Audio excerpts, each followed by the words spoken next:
करोड़ों सनातनियों की आस्था का केंद्र अयोध्या और वहां मौजूद है हनुमानगढ़ी। क्या सच में हनुमानगढ़ी में नमाज पढ़ी गई थी? ये कब हुआ था? क्यों हुआ था? किसने ये फैसला लिया था? सीएम योगी आदित्यनाथ ने इस मसले का जिक्र किया और एक बार फिर तुष्टीकरण की राजनीति पर हमला किया है। तो उस दौरान हुआ क्या था? किस साल का ये मामला है? आपको विस्तार से बताते हैं।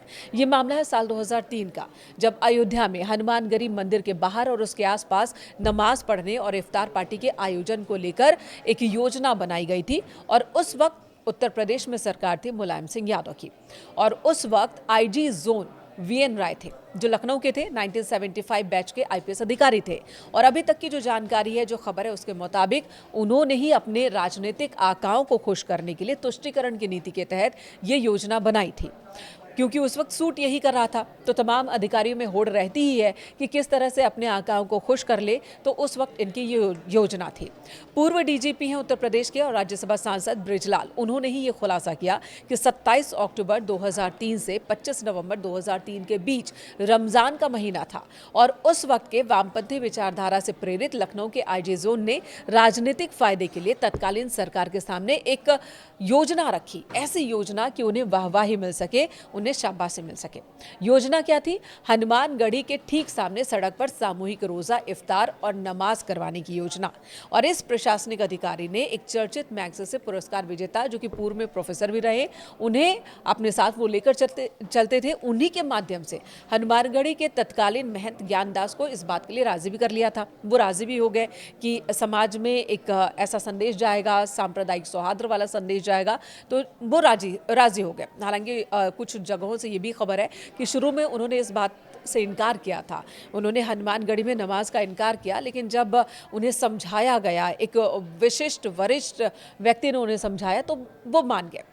फिर नमाज की तैयारी शुरू हो गई। सरकार की ओर से भी आदेश आ गया, लेकिन ऐसा हो नहीं पाया। इसे कुछ दायरे में सीमित कर दिया गया। सीमित कैसे हुआ, ये भी आपको बताते हैं। ये मामला भी बहुत ज़्यादा चर्चा में रहा था। विवादित और संवेदनशील योजना थी, लेकिन उस वक्त के फैजाबाद, जो कि अब अयोध्या है, उसके तत्कालीन एसएसपी ने पूरी तरह से इस योजना पर ब्रेक लगा दी। उन्होंने हनुमानगढ़ी के ठीक सामने सार्वजनिक सड़क या परिसर के अंदर इफ्तार और नमाज के कार्यक्रम की अनुमति देने से ही इनकार कर दिया।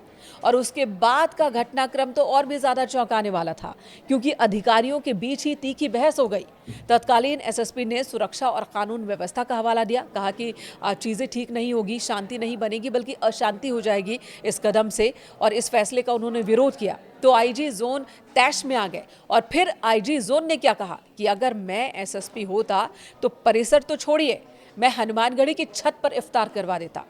एसएसपी ने भी फिर करारा जवाब दिया। वो भी चुप रहने वाले नहीं थे। उन्होंने कहा कि पहले आप जामा मस्जिद के अंदर होली खिलवा लीजिए, और उसके बाद आइए हनुमानगढ़ी पर आप इस प्रस्ताव पर विचार कर लेंगे। परिसर के अंदर सीमित करने का उन्होंने समझौता दिया। मामला बढ़ता चला गया। अधिकारी आपस में उलझ रहे थे। सरकार ने भी इस योजना पर आगे कदम बढ़ाने का फैसला ले ही लिया था। तब एक बीच का रास्ता निकाला गया कि भारी प्रशासनिक खींचतान के बीच ही ये रास्ता था कि महंत जी, यानी कि ज्ञानदास, जो उस वक्त कामकाज संभाल रहे थे हनुमानगढ़ी का, उनके घर के अंदर, आवास के अंदर आप इफ्तार करवा सकते हैं। संदेश भी चला जाएगा जो आप संदेश देना चाहते हैं, और बाहर सड़क पर कुछ दिखेगा भी नहीं, यानी कि आम श्रद्धालु जो दूर दूर से आ रहे हैं उनको भी दिक्कत नहीं होगी। लेकिन फिर क्या हुआ? बात तो यहाँ पर बन गई। इसके बाद भी योजना एक अंदर अंदर बनाई गई कि अंदर आयोजन किया जाएगा, आवास के अंदर बहन जी के, और वो जो इफ्तार के लिए जो लोग बैठेंगे, नमाज पढ़ने के लिए बैठेंगे, वो बाहर तक बैठेंगे। ये जानकारी उस वक्त के एसएसपी को भी पता चल गई। इंटेलिजेंस इनपुट उनको मिला कि नमाज के लिए जो चादरें बिछाई जा रही है, वो महंत के घर के अंदर से शुरू हो रही हैं, लेकिन योजना है कि इसे बाहर की 3 सीढ़ियों पर भी बिछाया जाएगा और हनुमानगढ़ी के मुख्य बाउंड्री वॉल तक फैलाया जाएगा, ताकि जो संदेश वो देना चाहते हैं वो दे सके। लेकिन उसके बाद क्या हुआ? कार्यक्रम के दौरान पहली चटाई जैसे ही महंत जी के आवास के बाहर सड़क की तरफ बिछाई गई, वहां पर जो पुलिसकर्मी मुस्तैद थे, जिन्हें एसएसपी ने बकायदा निर्देश दे रखा था, उन्होंने तुरंत ही एक्शन लिया, चादरों को वहां से हटाया। बोला कि ये मुमकिन नहीं है, ऐसा हो नहीं सकेगा। मुस्लिम समुदाय को सड़क या सार्वजनिक जगह पर आगे बढ़ने से पूरी तरह से रोक दिया गया। और अंततः नमाज कहाँ हुई? महंत जी के घर के भीतर। जी हाँ, महंत के घर के भीतर नमाज हुई और मंदिर परिसर की मर्यादा को उस वक्त सुरक्षित रख लिया गया।